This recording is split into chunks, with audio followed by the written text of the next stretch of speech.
ओ दुर्गाय नमः। महिषासुर का देवी के सामने जाकर उनसे बातचीत करना तथा उसी प्रसंग में मंदोदरी का इतिहास कहना। व्यास जी कहते हैं, सैनिकों की बात सुनकर महिषासुर के क्रोध की सीमा नहीं रही। उसने अपने सारथी को बुलाकर कहा, जिसमें 1000 गधे जोते जाते हैं, जो ध्वजा एवं पताका से सुशोभित है, जिस पर अनेकों आयुध रखे रहते हैं तथा जिनके चक्के और युग धर बड़े मजबूत है, वह मेरा प्रकाशमान अद्भुत रथ अभी मेरे सामने उपस्थित करो। आज्ञा पाते ही सारथी तुरंत रथ ले आया और बोला, राजन, मैं खूब सजाकर रथ ले आया हूँ। वह बाहर दरवाजे पर खड़ा है। उस रथ पर संपूर्ण श्रेष्ठ आयुध सुरक्षित है। उत्तम चांदनी से उसे छा दिया गया है। तदंतर रथ आ गया। यह जानकर दानवराज महाबली महिषासुर मनुष्य का शरीर धारण करके सम्रांगण में जाने के लिए तैयार हो गया।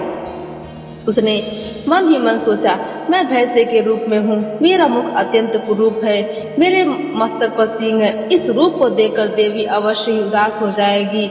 स्त्रियों को प्रसन्न करने के लिए सुंदर रूप और चतुरता परम आवश्यक है। ऐसे में आकर्षक रूप और चतुरता से संपन्न होकर मैं उस युवती के सामने जाऊंगा, जिससे मुझे देखते ही उसके हृदय में प्रेम का उदय हो जाएगा। मेरे लिए भी सुख की संभावना इसी स्थिति में है। यो मन में विचार कर महाबली दानवराज ने भैंसे का रूप त्याग कर सुंदर पुरुष की आकृति धारण कर ली। उसके हाथों में संपूर्ण आयुध सुशोभित थे। वह उत्तम अलंकारों से अलंकृत था।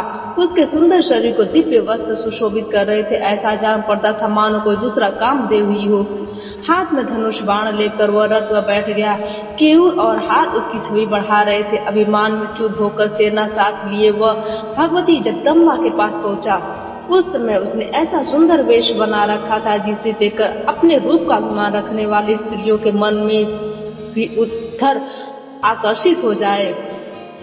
जब देवी ने देखा दैत्यराज महिषासुर निकट आ गया और बहुत से वीर उसके साथ आ रहे हैं, तब उन्होंने शंख ध्वनि आरंभ कर दी। जन समाज में आश्चर्य प्रकट करने वाली उस शंख ध्वनि को सुनकर महिषासुर भगवती के पास आ गया और मानो हंसता हुआ उनसे बोला, हे देवी, यह जगत परिवर्तनशील है। स्त्री अथवा पुरुष जो भी इसमें रहते हैं, सबके मन में सब प्रकार के सुख भोगने की इच्छा बनी रहती है। मनुष्य को संयोग में ही सुख प्राप्त होता है, वियोग में सुख की संभावना नहीं की जा सकती। संयोग भी अनेक प्रकार के होते हैं, उनके भेद बतलाता हूँ, सुनो। कितने स्थलों पर उत्तम प्रीति होने के कारण संयोग हो जाता है, कहीं संभवतः संयोग की विधि बैठ जाती है। सर्वप्रथम प्रीत जनित संयोग के विषय में अपनी बुद्धि के अनुसार कहता हूँ। माता और पिता का पुत्र के साथ जो संयोग है, उसे उत्तम माना गया है। भाई का भाई के साथ संयोग बना रहने के कारण प्रधान है, अतः इसे मध्यम कहते हैं। जो सर्वोत्तम सुख देने में समर्थ है, उसी के संयोग को श्रेष्ठ कहा गया है।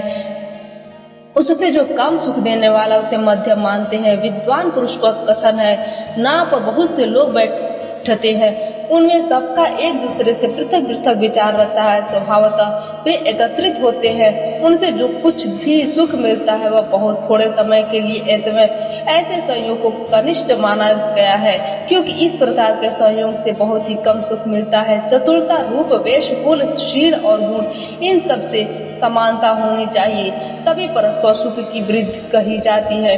मैं वीर पुरुष हूँ, यदि तुम मेरे साथ संयोग करती हो तो तुम्हें सर्वोत्कृष्ट सुख प्राप्त होने का बिल्कुल निश्चित है। ये प्रिय, मैं अपने रुचि के अनुसार अनेक प्रकार के रूप धारण कर सकता हूँ। इंद्र प्रभृत सभी देवता संग्राम में मुझसे परास्त हो चुके हैं। इस समय मेरे महल में जितने दिव्य रत्न हैं, उन सभी का उपयोग करना तुम्हें सुलभ होगा, अथवा इच्छानुसार तुम उसका दान भी कर सकती हो। हे सुंदरी, अब तुम मेरी पटरानी बनने का प्रस्ताव स्वीकार करो। मैं तुम्हारी दासता स्वीकार करने के लिए तैयार हूँ। तुम्हारी आज्ञा मानकर मैं देवताओं के साथ वैर करना छोड़ दूंगा, इसमें कोई संदेह नहीं। तुम्हें जिस प्रकार सुख प्राप्त हो, वही कार्य मेरे लिए शिरोधार्य है। मधुर वचन बोलने वाली प्रिय, तुम्हारे नेत्र बड़े ही विशाल है। मेरे लिए जैसा आदेश हो वैसा ही संपन्न करने को मैं उत्सुक हूँ। तुम्हारे रूप में मेरे मन को मोह लिया है सुंदरी। अब मैं अत्यंत आतुर होकर तुम्हारे शरण में आया हूँ। रंभोरु, कामदेव के बाणों ने मुझे पूरी तरह घायल कर दिया है। मुझे शरणागत की रक्षा करो। शरण में आए हुए की रक्षा करना संपूर्ण धर्मों में उत्तम धर्म माना गया है। काली भव में से अनुपम शोभा पाने वाली कृशोदरी, मैं तुम्हारा निजी चाकर हूँ। मुझे तुम्हारी चाकरी करना स्वीकार है। जीवन पर्यंत मैं सत्य वचन का पालन करूंगा, कभी विचलित नहीं होऊंगा। सुंदरी, मैंने नाना प्रकार के आयु त्याग दिए हैं, तुम्हारे चरणों में मेरा मस्तक झुका है। हे विशालोचने, मुझ पर दया करो। हे सुंदरी, जन्म से लेकर आज तक ऐसी दीनता मेरे मन में कभी भी नहीं आई थी। ब्रह्मा आज अनेकों शक्तिशाली पुरुषों से मुठभेड़ होने पर भी मैं दब न सका। केवल तुम्हारे ही समक्ष में अधीनता स्वीकार कर रहा हूँ। ब्रह्मा प्रभृत संपूर्ण देवता सम्रांगण में मेरे चरित्र से पूर्ण परिचित है। हे भामिनी, आज वही मैं तुम्हारा सेवक बनकर सामने उपस्थित हूँ। मेरी ओर ताकने की कृपा करो। व्यास जी कहते इस प्रकार महिषासुर अनाप शनाप बक रहा था। अनुपम छवि धारण करने वाली भगवती चंडिका के मुखमंडल पर प्रसन्नता की किरणें चमक उठी। उन्होंने मुस्कुराकर कहना आरंभ कर दिया। देवी ने कहा, परम पुरुष परमात्मा के अतिरिक्त अन्य कोई पुरुष मेरा अभिष्ट नहीं है। दैत्य, मैं केवल उन्हीं को चाहती हूँ। अखिल जगत की सृष्टि करना मेरा प्रधान कर्तव्य है। वे परम पुरुष संपूर्ण विश्व के आत्मा है। मुझ पर उनकी दृष्टि लगी रहती है क्योंकि मैं उनकी प्रकृति हूँ। मेरा विग्रह कल्याणमय है। उनका सानिध्य पाने से मुझ में सदा प्रस्तुत रहने वाली चेतना आ जाती है, नहीं तो मैं जड़ थी। उनके संयोग का यह प्रभाव है कि मैं सचेत हो गई हूँ। जिस प्रकार लोहा संभवतः जड़ होने पर भी चुंबक का संयोग होते ही उसमें चेतना आ जाती है। मैं अग्रमय सुख भोगने की कभी इच्छा नहीं करती। मूर्ख, तेरी बुद्धि बड़ी खोटी है, इसी से तू स्त्री संबंधी सुख के लिए इतना लालायित। अरे, पुरुष को बांधने के लिए स्त्री एक सुदृढ़ जंजीर कही जाती है। लोहे से बंधा हुआ छूट भी सकता है, किंतु जो स्त्री रूपी शाकल में बंध जाता है उसका छूटना अत्यंत दुष्कर है। अरे मूर्ख, जिसमें मूत्र ही मूत्र भरा है उसका सेवन करने के लिए क्यों इतना लोलुप हो रहा है? सुखी होना चाहता है तो मन में शांति रख, इसी से सुख प्राप्त कर सकेगा।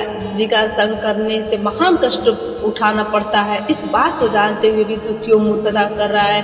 देवताओं से बैर छोड़कर स्वतंत्रता पूर्वक संग्राम में विचरण कर अथवा तुझे जीने की इच्छा हो तो पाताल का पथिक बन जा, या चाहे जो युद्ध भी कर सकता है।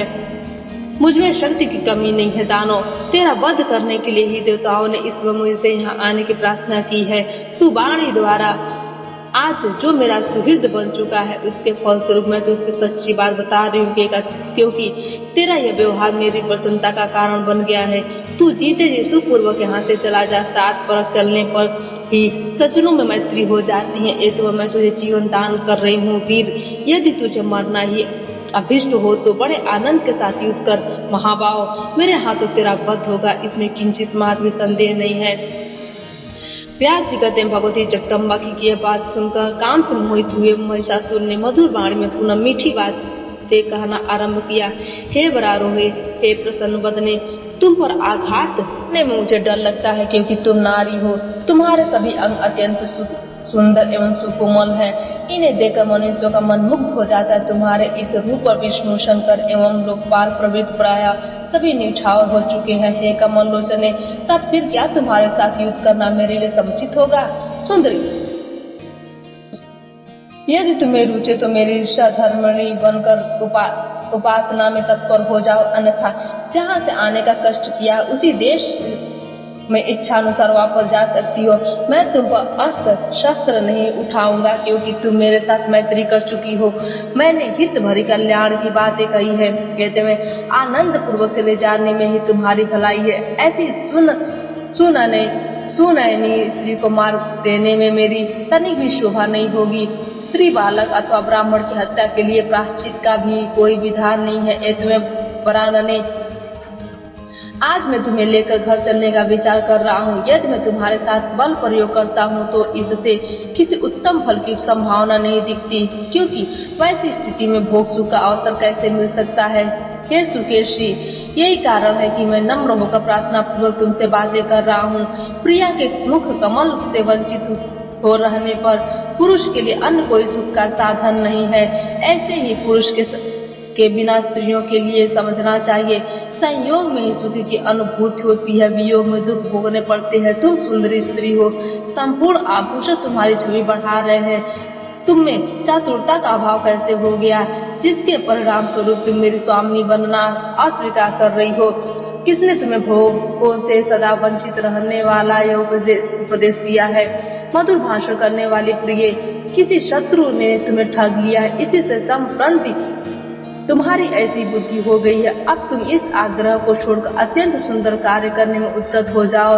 यह निश्चय कि संबंध हो जाने पर तुम्हें और मुझे सभी सुख सुलभ हो जाएंगे। विष्णु लक्ष्मी के साथ, ब्रह्मा सावित्री के साथ, शंकर पार्वती के साथ तथा इंद्र शची के साथ रहकर भी सुशोभित होते हैं। कौन सी ऐसी स्त्री है जो पति से अलग होकर चिरस्थायी सुख प्राप्त कर सके? सुंदरी, तुम्हें कौन सा ऐसा उपदेश मिल गया है जिसे सर्वोत्तम समझकर तुम मेरे सदृश श्रेष्ठ पति को अस्वीकार कर रही हो? हे कांते, पता नहीं इस समय मूर्ख कामदेव कहाँ चला गया, जो अपने सुकुमल 5 बाणों से तुम्हें व्यथित नहीं कर रहा है। पीछे पछताना पड़ेगा सुंदरी, तुम्हारी भी मंदोदरी जैसी दशा होगी। उसे परम सुंदर अनुपम पति रूप में प्राप्त हो रहा था। परम सुंदर अनुपम नरेश पति रूप में प्राप्त हो रहा था, किंतु उसने उसको अस्वीकार कर दिया।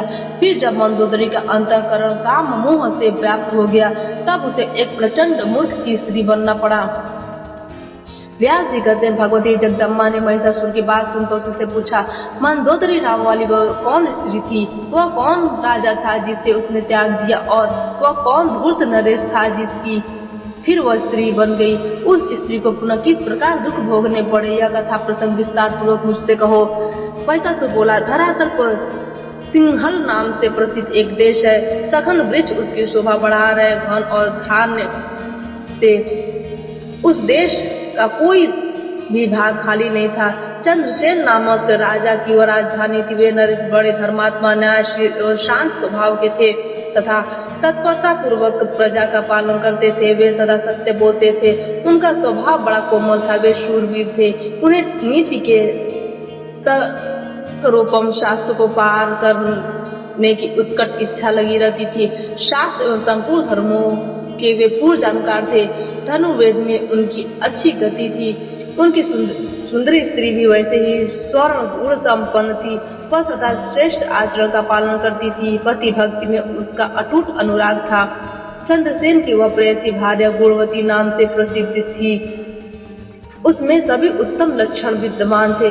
उसने प्रथम गर्भ से एक अत्यंत सुंदर कन्या को उत्पन्न किया। मन को मुग्ध करने वाली उस पुत्री को पाकर पिता बड़े ही संतुष्ट हुए। उनका मन आनंद से विवल हो उठा। उन्होंने नामकरण के अवसर पर उस पुत्री का नाम मंदोदरी रख दिया। चंद्रमा की कला के समान प्रतिदिन वह कन्या बढ़ने लगी। चित्त को आकर्षित करने वाली वह कन्या जब विवाह की योग हुई, तब पिता चंद्रसेन उसके लिए वर ढूंढने लगे। इस विषय को लेकर उसका मन सदा चिंतित रहता था। उस समय सुधनवा नाम से प्रसिद्ध एक शूरवीर नरेश मद्र देश में राज्य करते थे। उनका एक सुयोग पुत्र था।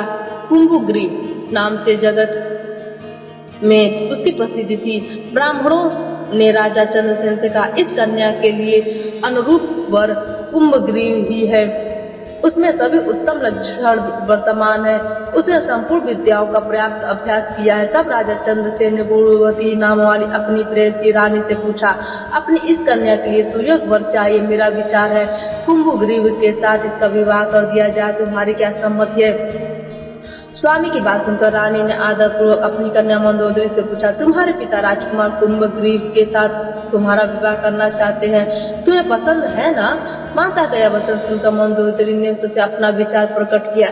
मैं पति का वर्णन नहीं करूंगी। विवाह करना मुझे अभिष्ट नहीं है। मैं कुमारी व्रत में अडिग रहकर अपना जीवन व्यतीत करूंगी। माता जी, स्वतंत्रता पूर्वक विचरण करने में मेरी अभिलाषा है। मेरा प्रति क्षण तपस्या में व्यतीत होगा। इस संसार रूपी समुद्र में स्वतंत्र व्यक्ति को अनेकों कष्ट सहने पड़ते हैं। शास्त्र के परागामी विद्वानों का कथन है कि मोक्ष का साधन स्वतंत्रता ही है। ऐसे में मैं मुक्त होंगी। मुझे पति से कोई प्रयोजन नहीं है। विवाह होते समय अग्नि के साक्षित्व में यह प्रतिज्ञा की जाती है कि पतिदेव, मैं सब तरह से आपके अधीन बन गई। फिर ससुराल में जाकर सास और देवर प्रभृति जितने हैं, उन सबके अनुकूल होकर रहना पड़ता है। पति के चित्त में अपना चित्त सदा मिलाए रखना इस दुख को सबसे अधिक माना गया है। यदि पतिदेव किसी दूसरी स्त्री के साथ प्रेम कर ले तो शौच से उत्पन्न होने वाला दुख पहाड़ ही उस पर ढल पड़ता है। उस समय पति से ईर्ष्यापन हो जाती है, फिर क्लेश होना तो स्वतः सिद्ध हो जाता है। माता, संसार में सुख कहाँ है, खास करके स्त्रियों के लिए तो यह संसार सदा ही सुख से रहित है। इसलिए मेरी समझ में पति का वर्णन करना सर्वथा अवांछनीय है। पुत्र के इस प्रकार कहने पर उसकी माता राजा चंद्रसेन से कहने लगी, प्रभु, राजकुमारी को विवाह करना अभिलषित नहीं है, उसे कुमारी व्रत का पालन करना अभिष्ट है। जब और व्रत में सदा तत्पर रहकर यह संसार से विरक्त होना चाहती है। विवाह संबंधी बहुत से दोषों से वह पूर्ण परिचित है, अतः पति बनाने की बात उसे बिल्कुल रुचती ही नहीं है। रानी की बात सुनकर राजा चंद्रसेन ने पुत्री की इच्छानुसार उसके विवाह का विचार ही छोड़ दिया। वह राजकुमारी माता पिता की संरक्षणता में रहकर घर में ही समय व्यतीत करने लगी। स्त्रियों के अंग में जब जवानी के अंकुर जमने लगते हैं तब काम की उत्पत्ति होने लगती है। अवस्था के अनुसार ऐसा होना स्वाभाविक है। पद पर ज्ञान की बातें करने वाली जिस राजकुमारी ने बार बार प्रेरणा करने पर भी पति स्वीकार करना नहीं चाहा था, वही एक दिन सघन वृक्षों वाले उपवन में दासियों के साथ प्रेम पूर्वक विहार करने के लिए पहुंच गई। वहां की लताएं पुष्पों से सुशोभित थी। उन पर दृष्टिपात करती हुई वह प्रसन्न वदन वाली सुंदरी उस उद्यान में क्रीड़ा करने लगी। वह राजकुमारी पुष्प चुनती हुई विचर रही थी। इतने में उसी मार्ग से दैवश कौशल देश का नरेश आ पहुंचा। वीरसेन नाम से परम प्रसिद्ध वह राजा बड़ा शूरवीर था। उसके साथ कुछ सैनिक भी थे, परंतु उस समय वह अकेले ही रथ पर बैठकर आया था। सेना उसके पीछे पीछे धीरे धीरे आ रही थी। दूर से ही राजा वीरसेन किसी एक युवती की दृष्टि में आ गया। तब उस युवती ने राजकुमारी मंदोदरी से कहा, देखो, इस मार्ग से रथ पर बैठा हुआ कोई पुरुष आ रहा है। इस रूपवान पुरुष की भुजाएं बड़ी विशाल है। मेरा ऐसा विश्वास है कि भाग्यवश यहाँ किसी राजा का ही शुभागमन हो गया। इस प्रकार वह युवती बात कर रही थी। इतने में कौशल नरेश वीरसेन निकट आ गया। राजकुमारी मंदोदरी को देखकर उसके आश्चर्य की सीमा न रही। तुरंत वह रथ से नीचे उतर आया और दासी से बोला, बड़ी बड़ी आंखों वाली यह बालिका कौन है और यह किसकी पुत्री है? मुझे शीघ्र बताने की कृपा करो। यो पूछने पर दासी का मुख मुस्कान से भर गया। उसने कौशल नरेश वीरसेन से कहा, सुंदर नेत्रों से शोभा पाने वाले वीर, पहले आप बतलाने की कृपा करें। मैं आपसे पूछ रही हूँ, आप कौन है, कैसे यहाँ पधारे तथा किस कार्य से इस समय आने का कष्ट उठाया है? दासी की यो पूछने पर राजा वीरसेन ने उससे अपना परिचय देना आरंभ किया। इस भूमंडल पर एक परम अद्भुत कौशल नाम का देश है प्रिय। मैं उस देश का रक्षक हूँ। मेरा नाम वीरसेन है। मेरे पास चतुरंगिनी सेना है जो इच्छानुसार पीछे आ रही है। मार्ग भूल जाने से मैं यहाँ आ गया। मुझे उस देश का राजा समझो। सैंधरी ने कहा, राजन, महाराज चंद्रसेन की यह राजकुमारी है। इसका नाम मंदोदरी। यह कुमारी क्रीड़ा करने के विचार से इस उपवन में आई है। दासी की बात सुनकर राजा वीरसेन ने उससे पुनः कहा, सौरंध्री, तुम बड़ी विदुषी हो। तुम मेरी बात राजकुमारी को समझा दो। मेरा कथन है, सुलोचने, मेरा जन्म कुकुत वंश में हुआ है। मैं वहाँ का राजा हूँ। कामनी, तुम गंधर्व विधि से मुझे अपना पति बनाने की कृपा करो। मेरे घर अन्य कोई भार्या नहीं है। युवा अवस्था से ही संपन्न सुंदर रूप वाली सुछोड़ी मैं तुम राजकुमारी को चाहता हूँ। तुम कुलीन घर की कन्या हो ही। तुम्हारे पिता मेरे साथ प्रीतिपूर्वक तुम्हारा विवाह भी कर सकते हैं। मैं तुम्हारा अनुकूल पति होऊंगा, इसमें कोई संदेह नहीं है। महिषासुर कहता है, राजा वीरसेन ने उपयुक्त वचन सुनकर सौरंध्री राजकुमारी मंदोदरी से यह संदेश कहने के लिए उद्यत हो गई। उनसे हंसकर मीठे शब्दों में कहा, प्रिय मंदोदरी, सूर्यवंश के कुलदीपक के राजा यहाँ पधारे हैं। ये बड़े सुंदर और शक्ति संपन्न हैं। इनकी अवस्था भी लगभग तुम्हारे जैसे ही है। सुंदरी, समय प्रकाश तुम्हारे प्रति इतना प्रेम हो गया। विशाल नेत्रों वाली राजकुमारी, तुम विवाह की योग्य हो ही गई हो, परंतु तुम्हारे मन में विराग छाया हुआ है।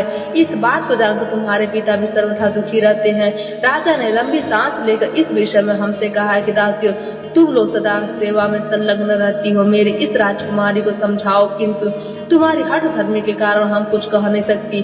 फिर भी हम यह बता देना चाहते हैं कि स्त्रियों के लिए पति की सेवा ही परम धर्म है।